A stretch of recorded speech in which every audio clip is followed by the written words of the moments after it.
ak ñu mu àndal ñoom nag def nañ li nga xam ne que moo di avant benn sortie di daal di leeral une bonne fois pour toutes exactement si la dette cachée dont on parle donc depuis septembre 2024 l'expression dette cachée s'invite presque quotidiennement dans le débat public sénégalais, mais selon la cellule analyse et prospective de l'Alliance pour la République, il s'agit avant tout d'une construction politique et non d'une réalité économique. Et jàpp na ni politique moo tax ñu koy wax waaye économie taxul ñu naan li nga xam ne que moo di dette cachée bi. Donc dans une tribune Macky Sall ni la dette du Sénégal n'a jamais été cachée, elle a toujours été suivie, déclarée et consolidée par les institutions compétentes, ministère des Finances, BCEAO, FMI. Chaque convention de prêt est autorisée par la Cour suprême et tous les emprunts sont publiés dans le rapport du FMI et dans la Banque mondiale. La cellule dénonce une communication politique dangereuse en annonçant brutalement que la dette atteignait 100% du PIB et que le déficit réel de 2023 s'élevait à 11% contre 4,9% déclarés. Les nouvelles autorités ont provoqué un séisme de confiance. Alors déclaration yi nga xam ni itam ñoom indi nañ ko naka na ko daal di jàngatee avant dette boo xam ni FMI maa nga sa rapport ya aussi si rapport Banque mondiale yi la Cour suprême confirme ko et que chaque convention quand même est quand même autorisée à quand même pour ñu def ko. Donc est-ce que tey mën nañ wax tey dette cachée si maanaam bor si bor bu nëbbatu waaye itam bor bi su nëbbatoo est-ce que loolu nekkul si photo FMI parce que quand même am na bor yoo xam ne kenn du ko nëbb quand même à fond. Fallou xam nga keroog émission bi fi wax naa la fii la Banque mondiale est complice. Le FMI est complice. La BCEAO est complice. Qui la dette cachée du Sénégal. wax naa la ko fii keroog. Aujourd'hui ce camp de Macky Sall il nous parle de FMI de Banque mondiale ni comme quoi que ñoom xam nañu lu xew effectivement xam nañu lu xew FMI xam na lu xew Sénégal ils jouent le jeu ils font semblant. Non ils font semblant. ngeen daloo ko daloo ko tapis rouge. FMI man je n'aime pas trop FMI. Non, je n'aime pas tellement trop de parler de FMI parce que c'est pas quelque chose bima valorisé. FMI du développer réew. Tous les dettes yi am dans le monde ils ont toujours été complices, c'est des complices. Donc si le FMI cherche à protéger Macky Sall wala la Banque mondiale, il faudra que nous sachions lan mo xew. Il faudra que nous sachions lan mo xew.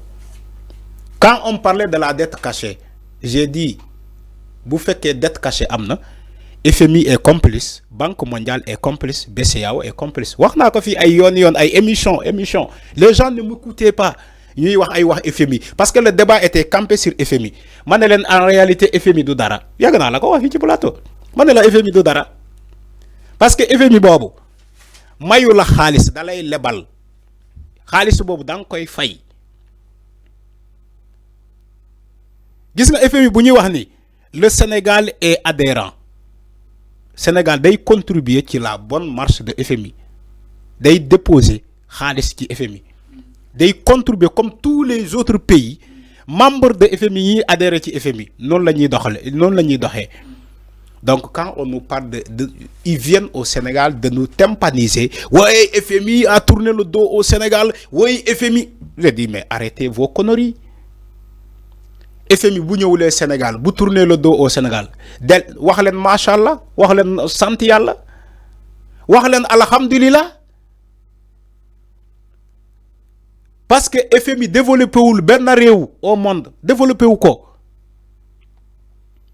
Mais quand on nous parle d'une dette cachée au Sénégal, dette bor bu ay presque 100%, bor. Après FMI, il vient, il dit ouais, des diagnostiqués, ouais, tout ça, il s'en va, il revient encore.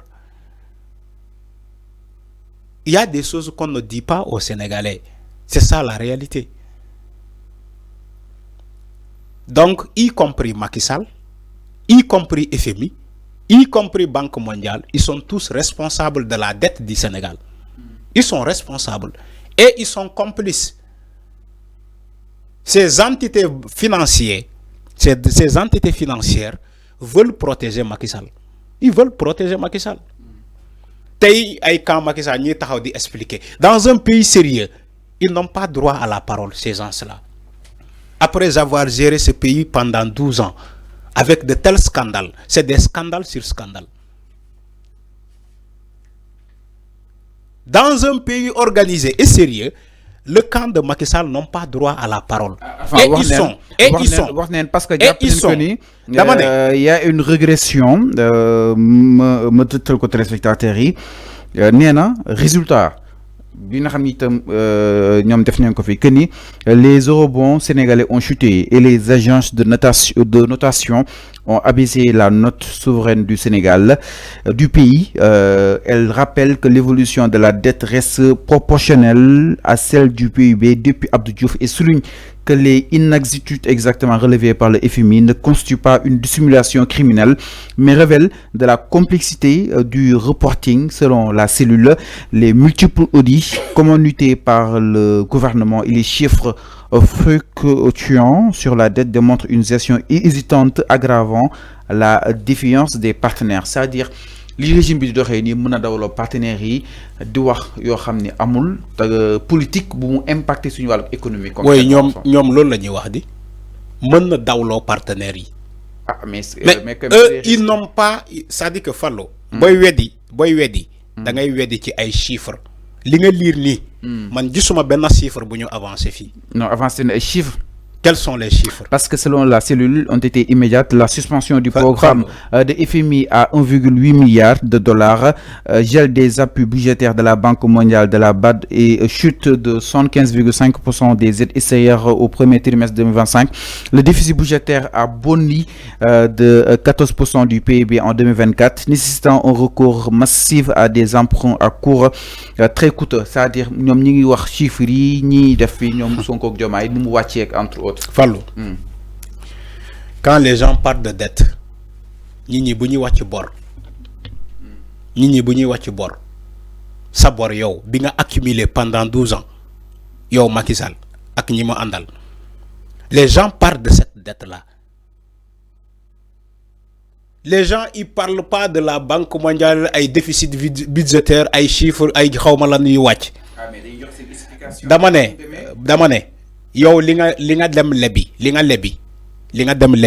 pourquoi déclarer au Assemblée nationale da nga ne yow li nga dem lebi ba pare nga neub ko Sénégalais yi dépenses yi nga def pourquoi déclarer au Assemblée nationale dougal ko ci loi des finances rectificative. C'est ce qu'on parle au régime sortant, c'est ce qu'on parle. Bu fekkee yow da nga dem lebi ba pare déclaré woko Assemblée nationale lolu bor cassé la da nga neub bor bobu. Bu fekkee da nga dem lebi te amul ben affiliation buñu duggal au niveau du trésor public wala cour des comptes certifié ko Fallou bor lolu bor bi nga neub la da nga neub bor bobu sénégalais da nga neub bor bobu les institutions financières. C'est ce dont qu'on parle. On ne parle pas de xawma ñom lu ñuy raconter ni yalla comme yalla ak yali. Parce qu'ils n'ont pas été punis, c'est ça la réalité. S'ils sont punis, ken yaru len.